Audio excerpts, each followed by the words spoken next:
जय हिंद दोस्तों, मैं कुणाल आपका स्वागत करता हूं। ये हमारे आधुनिक इतिहास के सीरीज का 49वां वीडियो है और आज का टॉपिक है असहयोग आंदोलन 1920, जिसे इंग्लिश में नॉन कोऑपरेशन मूवमेंट कहते हैं। तो आइए समझते हैं कि असहयोग आंदोलन 1920 क्या था। असहयोग आंदोलन को कहीं कहीं हम लोग 1921 के समय काल में भी देखते हैं कि 1921 में शुरू हुआ था। इसकी क्या गुत्थी है, 1920 है 1921 से आगे सुलझाते हैं। लेकिन सबसे पहले समझते हैं असहयोग का मतलब क्या होता है। असहयोग का मतलब देखें तो इसमें दो शब्द है, अ प्लस सहयोग। असहयोग जो है अ प्लस सहयोग से बना हुआ है। इसे अंग्रेजी में बात करें तो अ को नॉन से करेंगे और सहयोग को कोऑपरेशन से कहेंगे, और इन दोनों को मिला कहेंगे असहयोग आंदोलन। जिस प्रकार हम लोग कोऑपरेट बोलते हैं, कोऑपरेशन बोलते हैं यानी कि टू हेल्प, यानी कि सहयोग करना, उसी प्रकार नॉन कोऑपरेशन को असहयोग करना कहेंगे। असहयोग करके व्यवस्था को पंगु बनाना इसके अंतर्गत शामिल होगा। असहाय करना ताकि मजबूर होकर अपनी बात मनवाना इसके अंतर्गत शामिल होगा। जैसे कि वकालत न करना, नौकरी से त्याग पत्र दे देना ताकि व्यवस्था तहस नहस हो जाए, स्कूल न जाना, विदेशी कपड़े न पहनना जिससे अंग्रेजों की जो अर्थव्यवस्था है वो ढह जाए, उसकी कमर टूटने लगे। यानी कि ये जो असहयोग है इसमें कानूनी बाध्यता नहीं है, कानूनी दायित्व नहीं है कि आपको करना ही करना है, अपने मर्जी से करना होता है असहयोग करना, ठीक है ना। यानी कि non cooperation is not a illegitimate, यानी कानूनी दायित्व नहीं है। लेकिन इसी के एक और शब्दावली हमें नजर आएगी आगे चल के कि कानूनी दायित्व है और सहयोग नहीं कर रहे हैं, तो उसे हम लोग अवज्ञा आंदोलन कहते हैं, सिविल डिसओबीडियंस मूवमेंट कहते हैं। यानी कि अवैधानिक काम कर रहे हैं, टैक्स न चुका रहे हैं और बने हुए कानून को तोड़ रहे हैं, तो ये सिविल डिसओबीडियंस है, यानी कि अवज्ञा आंदोलन है। और असहयोग आंदोलन में कानूनी दायित्व नहीं होता, आप अपनी मर्जी से कोई चीज़ों में सहयोग नहीं करते हैं, जैसे कि विदेशी कपड़े नहीं पहनेंगे, नौकरी से त्याग पत्र दे देंगे, वकालत नहीं करेंगे और स्कूल ना जाएंगे। तो असहयोग आंदोलन में इसी के फॉर्मेट में हम लोग चीज़ें देखेंगे कि कैसे कैसे होता है। तो ये रहा अपना असहयोग आंदोलन और सिविल डिसओबीडियंस यानी कि अवज्ञा आंदोलन में अंतर।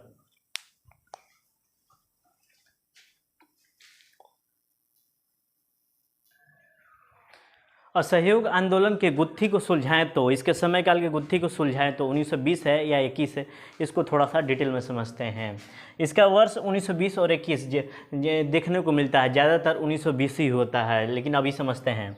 गांधी जी ने असहयोग आंदोलन की शुरुआत करने की तारीख 1 अगस्त 1920 को रखी थी, लेकिन इस समय इसकी शुरुआत नहीं हुई थी। सितंबर 1920 कलकत्ता अधिवेशन में गांधी जी इस प्रस्ताव की शुरुआत होती है और कुछ लोगों को असहयोग से ऐतराज़ भी था। यानी कि कलकत्ता अधिवेशन में इसकी स्वीकृति मिल गई थी, लेकिन कुछ लोगों को इससे ऐतराज़ भी था। असहयोग आंदोलन के अंतर्गत चीज़ों को बहिष्कार करना था। बहिष्कार के अंतर्गत कॉलेज का बहिष्कार, स्कूल का बहिष्कार, नौकरियों से इस्तीफा देना शामिल था। लेकिन एक सीआर दास होते हैं, चित्तरंजन दास, इसके खिलाफ थे और विधानसभा के चुनाव के बहिष्कार के ये खिलाफ थे। ये चाहते थे कि चुनाव में हम लोग भाग लें, ठीक है ना, सीआर दास। इसके बाद देखते हैं कि लाला लाजपत राय का कहना था कि शिक्षण संस्थानों का बहिष्कार नहीं होना चाहिए। तो ये दो लोग इन चीज़ों के बहिष्कार के अगेंस्ट में थे, लेकिन कलकत्ता अधिवेशन में गांधी जी के प्रस्ताव को स्वीकार कर लिया गया। अगर शॉर्ट में देखें तो दिसंबर 1920 में नागपुर अधिवेशन में यह प्रस्ताव पारित भी कर दिया गया असहयोग आंदोलन का। अगर एक शॉर्ट में देखें तो 1 अगस्त को घोषणा होती है असहयोग आंदोलन की, कलकत्ता अधिवेशन में स्वीकृति कर दी जाती है असहयोग आंदोलन की और नागपुर अधिवेशन में प्रस्ताव पारित कर दिया जाता है। और आंदोलन की शुरुआत होती है जनवरी 1921, इसलिए मैं 1921 बोल रहा हूँ। अगर इसकी शुरुआत होती है 1921 में, लेकिन 1920 के दौरान ये सारी चीज़ों की स्वीकृति और प्रस्ताव पारित होते हैं, घोषणा होती है। ये जनवरी 1921 से लेकर 5 फरवरी 1922 एडी का होता है। इसका समय काल रहता है। इस आंदोलन की आयु 1 वर्ष की होती है, क्योंकि चौरी चौरा कांड होता है। चौरी चौरा कांड के बाद गांधी जी इस आंदोलन को बारदोली में स्थगित कर देते हैं। ठीक है, आगे देखते हैं।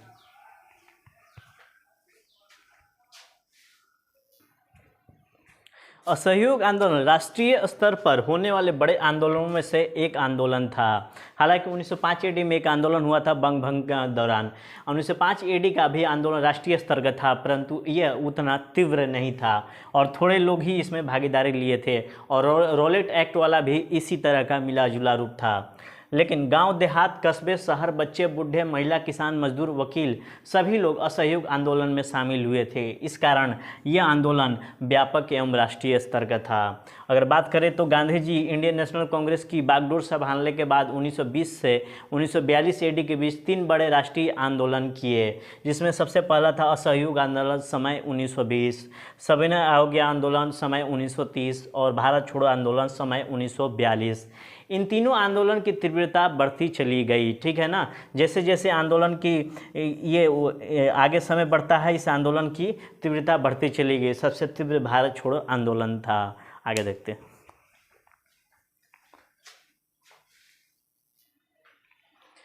असहयोग आंदोलन शुरू होने से पहले उसकी पहले क्या पृष्ठभूमि थी उसको देख लेते हैं। भारत में क्या स्थितियाँ थी। मोंटेक चेम्सफोर्ड के सुधार से लोग संतुष्ट नहीं थे। भारत और विश्व की परिस्थितियों में परिवर्तन हो रहा था। किसान, उद्योगपति और मजदूर त्रस्त हो गए थे। प्रथम विश्व युद्ध के वायदे को ब्रिटिश सरकार ने पूरा नहीं किया था। उत्तरदायी सरकार की मांग भारतीयों ने की थी, उसको पूरा नहीं किया था। युद्ध में यानी प्रथम विश्व युद्ध में जो खर्चे हुए थे, वो खर्चे की भरपाई के लिए कर बढ़ा दिया गया, टैक्स बढ़ा दिया गया। इस कारण असंतोष की तीव्र भावना भारतीयों में थी और गांधी जी की बनी बनाई जमीन मिली। गांधी जी को बनी बनाई जमीन मिल गई और जनता को आंदोलित करने का ये समय ठीक लगा गांधी जी को। गांधी जी अपनी वेशभूषा बदली और जनता के मनोविज्ञान को समझते हुए तारतम्यता बिठाई और इंडियन नेशनल कांग्रेस को भी सुधारा और उसकी प्रकृति में, उसके कार्यप्रणाली में सुधार लाया। इंडियन नेशनल कांग्रेस को एवं गांव-गांव में पहुंचकर इसके आधार को बड़ा कर दिया और ये सारी परिस्थितियां आंदोलन की पृष्ठभूमि को तैयार की है। असहयोग आंदोलन के साथ साथ खिलाफत आंदोलन, जो मुस्लिमों का आंदोलन था, खिलाफत आंदोलन की शुरुआत की और इंडियन नेशनल कांग्रेस भी इस आंदोलन का हिस्सा बनी, यानी कि खिलाफत आंदोलन का हिस्सा बनी। ठीक है, ये रहा अपनी असहयोग आंदोलन से पहले की पृष्ठभूमि।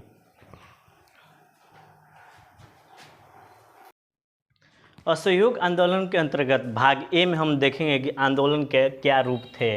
इसको अलग अलग भागों में हम लोग देखेंगे। ये इसके अंतर्गत जिनके पास जो उपाधियां हैं या राजकीय सम्मान है उन्हें छोड़ दें या त्याग दें। बहिष्कार की नीति अपनाएं, जैसे कि स्कूल जाना छोड़ दे छात्र, कॉलेज का बहिष्कार करे, छात्र प्रोफेसर स्कूल और कॉलेज का बहिष्कार करे जिससे प्रबंधन असंतुलित हो जाए। न्यायालय में वकील जाना बंद करें और सरकारी नौकरी से लोग इस्तीफा या त्यागपत्र दे दें। विदेशी वस्तुओं को न अपनाएं, विदेशी वस्तुओं को न खरीदें, केवल स्वदेशी का ही उपयोग करें। सभी और इसके अलावा भाग एक में ही देखेंगे कि सबने अयोग्य का एक छोटा सा हिस्सा इस आंदोलन में शामिल होता है, जिसे हम लोग कहेंगे कृषक कर देना बंद करें, यानी किसान कर ना दें। भाग 2 के अंतर्गत देखते हैं क्या है। असहयोग आंदोलन के अंतर्गत बहिष्कार किया जा रहा है, जिसके अंतर्गत वकील न्यायालय नहीं जा रहे हैं, छात्र और प्रोफेसर स्कूल और कॉलेज नहीं जा रहे हैं, लोग सरकारी नौकरियों से त्यागपत्र दे रहे हैं, उसके बाद जिनके पास सरकारी उपाधियां हैं उसे लौटा रहे हैं। तो ये सारी चीज़ें बहिष्कार के अंतर्गत शामिल हो रही है, जिसके अंतर्गत हम देखेंगे कि इस पद्धति के माध्यम से सरकार को पंगु बनाया जा रहा है, सरकार की व्यवस्थाओं को लंगड़ा बनाया जा रहा है। किंतु जनता का मनोविज्ञान इतना धैर्य वाला नहीं होता है कि लंबे समय तक आंदोलन को खींचा जा सके।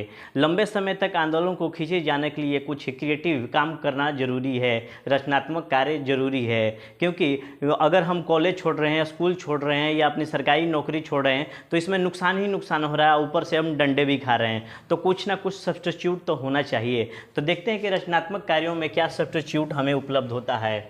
जनता को लाभ इसी से मिलेगा, बहिष्कार के चीज़ों से तो डंडे खाने पड़ेंगे और चीज़ें खोनी पड़ेगी। इसलिए सब्स्टिट्यूट के रूप में भारतीय पद्धति से दी जाने वाली शिक्षा के शैक्षणिक संस्थानों की स्थापना की गई, ग्राम पंचायत की स्थापना की गई, कताई बुनाई जिसके अंतर्गत स्वदेशी अपनाया गया, जिसमें लोगों की आमदनी बढ़ी और रोजगार मिले, छुआछूत का अंत किया गया, हरिजन उद्धार किया गया, हिंदू मुस्लिम एकता स्थापित करने का प्रयास किया गया, अहिंसा का उपदेश दिया गया तथा राजनीतिक शिक्षा दी गई। रचनात्मक कार्य स्वतंत्रता आंदोलन का अंतर्निहित हिस्सा था। असहयोग आंदोलन के बाद इनको जेल में डाला गया, उसके बाद जेल से निकलने के बाद रचनात्मक काम में ये लगे रहे। आगे देखते हैं।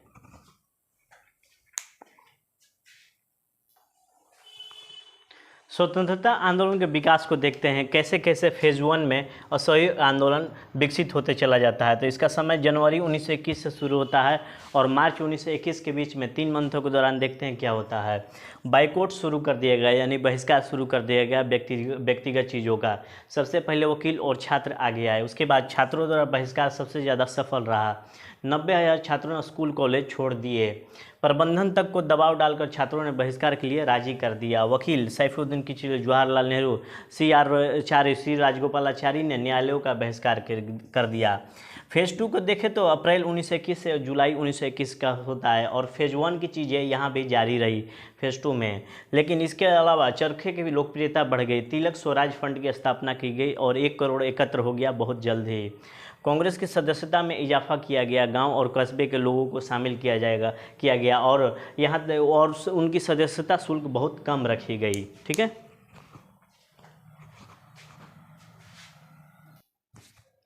आंदोलन के तीसरे फेज को देखें तो ये होता है अगस्त 1921 से नवंबर 1921 के बीच में। इससे देश की मानसिकता का पता चलता है, मोड ऑफ नेशन का पता चलता है। अब धीरे धीरे आंदोलन तेज होगा, लोग में जोश बढ़ रहा है, उग्रता बढ़ रही है, यानी कि यह समय आ गया है नवंबर 1921 के आसपास। और एक समय होता है कि नवंबर 1921 में प्रिंस ऑफ वेल्स भारत आए और इनका सम्मान हो, लॉर्ड रेडिंग गांधी जी से मिले। प्रिंस ऑफ वेल्स का सम्मान हो, इसके लिए लॉर्ड रेडिंग उस समय जो वायसराय थे गांधी जी से मिले, परंतु गांधी जी इसके लिए नहीं माने। प्रिंस ऑफ वेल्स का मुंबई में ज़बरदस्त विरोध हुआ और हिंसात्मक घटनाएं भी हुई। विक्टोरिया मेमोरियल का उद्घाटन किया गया, जिसका निर्माण लॉर्ड कर्जन ने किया था। इन्होंने विक्टोरिया मेमोरियल का उद्घाटन किया, जिसका निर्माण लॉर्ड कर्जन ने किया था। ये जो विक्टोरिया मेमोरियल है, इसकी स्थापना दूसरा ताजमहल सोचकर किया गया था। अब देखते हैं कि विदेशी वस्तुओं का बहिष्कार और ज़्यादा बढ़ गया था। होलिका दहन की जाने लगी, विदेशी वस्तुओं का उपयोग बंद कर दिया गया। विदेशी वस्तुओं का होलिका दहन किया जाने लगा।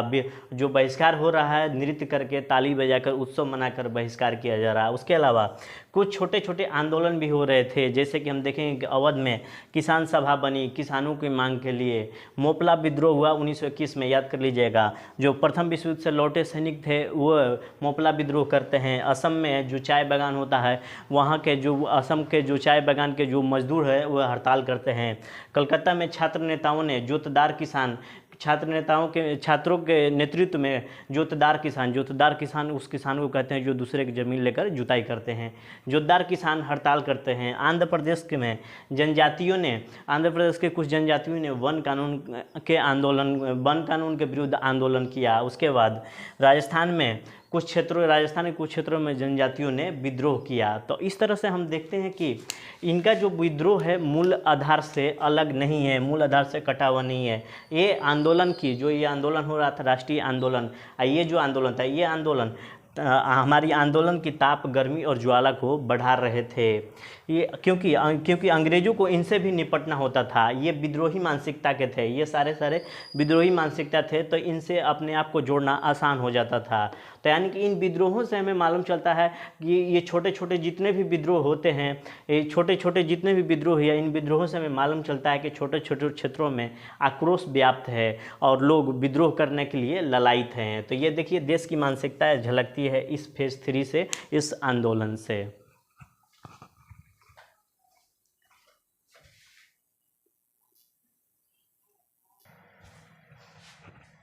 अब आंदोलन के चौथे फेज को देखें तो दिसंबर 1921 से फरवरी 1922 होता है और फरवरी 1922 में ये आंदोलन समाप्त हो जाता है। पीछे के चीज़ें जितने भी थी, फेज़ 1, फेज़ 2, फेज़ 3, उसकी सारी चीज़ें ये सारी चीज़ें पीछे की चीज़ें मिलकर आंदोलन को व्यापक बना रही थी। लेकिन 5 फरवरी 1922 AD के दिन चौरी चौरा यानी गोरखपुर का एक गांव होता है, वहां पर प्रदर्शनकारी प्रदर्शन कर रहे थे, जिसके अंतर्गत विदेशी वस्तुओं का बहिष्कार शामिल था। बड़ी कीमतों के खिलाफ प्रदर्शन कर रहे थे और शराब के बिक्री का विरोध कर रहे थे। स्वयंसेवकों को रोकने के लिए पुलिस डंडा बरसाए। तो ऐसा होने पर स्वयंसेवकों के जत्थे ने पुलिस वालों पर हमला किया तो पुलिस वालों ने गोली चला दी। इस कारण भीड़ और उग्र हो गई। पुलिस भागकर थाने में छिपे। भीड़ ने थाने में आग लगा दी। इस प्रक्रिया में 22 लोग मारे गए। इस हिंसात्मक घटना को गांधी जी को पता चलते ही 12 फरवरी के दिन बारदोली में कांग्रेस कार्य कमेटी की बैठक में उन सभी गतिविधियों पर प्रस्ताव के जरिए रोक लगा दी जो कानून का विरोध करता हो, और एक और प्रस्ताव के जरिए रचनात्मक कार्य जारी रखने के लिए कहा गया और आंदोलन को समाप्त करने की घोषणा की गई। आंदोलन का स्थगित होने से पूरे देश सख्ते में आ गया। बड़े नेता आंदोलन को वापस लेने के लिए गांधी जी से आग्रह किए कि आंदोलन को कंटिन्यूअस करने दीजिए, जिसमें CR दास, मोतीलाल नेहरू, जवाहरलाल नेहरू और सुभाष चंद्र बोस शामिल थे। लेकिन गांधी जी नहीं माने और आंदोलन को स्थगित कर दिए। मार्च 1922 ईस्वी में गांधी जी को गिरफ्तार कर लिया गया और 6 वर्षों की उनकी सज़ा सुनाई गई, लेकिन 2 वर्षों में ही छूट गए। तो ये रहा अपना असहयोग आंदोलन। तो हम क्या हम लोगों ने जितना पढ़ा गया, अब मूल्यांकन करेंगे क्या असहयोग आंदोलन असफल रहा। इसका मूल्यांकन हम लोग अगले अध्याय खिलाफत आंदोलन के साथ करेंगे। ठीक है, तो आज भर के लिए इतना ही। असहयोग आंदोलन 1920 यहीं पर समाप्त करते हैं। आगे कल हम लोग खिलाफत आंदोलन देखेंगे। आज भर के लिए इतना ही। आपके सहयोग के लिए धन्यवाद। नमस्कार। जय हिंद।